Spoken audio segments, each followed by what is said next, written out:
El río Tarra es una enorme autopista fluvial que luego de recorrer 240 kilómetros en territorio colombiano, se interna en Venezuela para ir a desembocar en el sur del lago Maracaibo, en el estado Zulia. Pero hace muchos años dejó de ser solo el sustento de familias dedicadas a la pesca y un bello paisaje. Sus aguas hoy están infestadas de organizaciones criminales que lo han convertido en cómplice obligado del contrabando de víveres y gasolina hacia Colombia. Y aquí estamos nosotros, navegando en suelo venezolano, a más de 2 horas de la frontera con Colombia, esperando registrar esa actividad ilegal. Uno de los ayudantes de la lancha nos ha advertido no intentar grabar para evitar inconvenientes.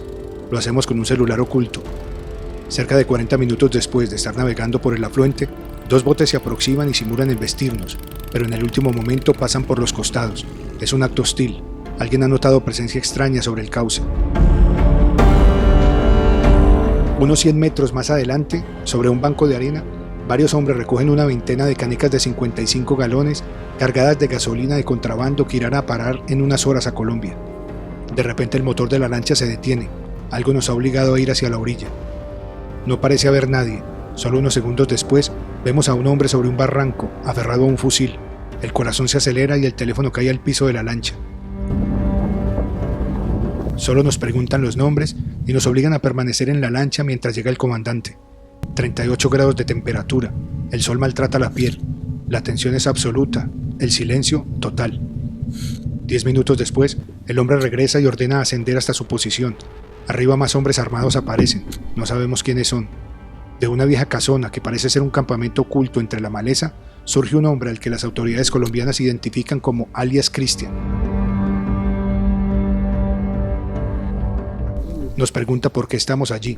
Sus hombres vigilan el río. De repente su teléfono suena y él decide olvidarse de nosotros. Solo somos 4 pescadores con 2 anzuelos en una lancha. Aún impactados por lo sucedido, seguimos río abajo hasta un caserío donde compramos a los nativos algo de pescado.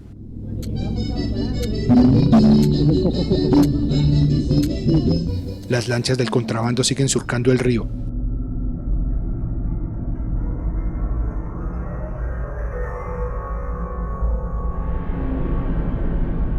Después de unas horas iniciamos el regreso. Decidimos parar en el mismo sitio en que estuvimos retenidos para dejar algo a aquellos hombres armados. Nuestro objetivo es ver y grabar algo más. Cuando la lancha se acerca al campamento, nos llevamos una sorpresa mayor. En el barranco aparecen varios hombres que llegan por nuestro obsequio.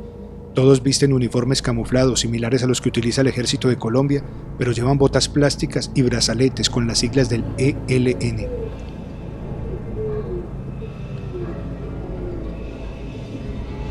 Finalmente, hemos logrado una pesca valiosa.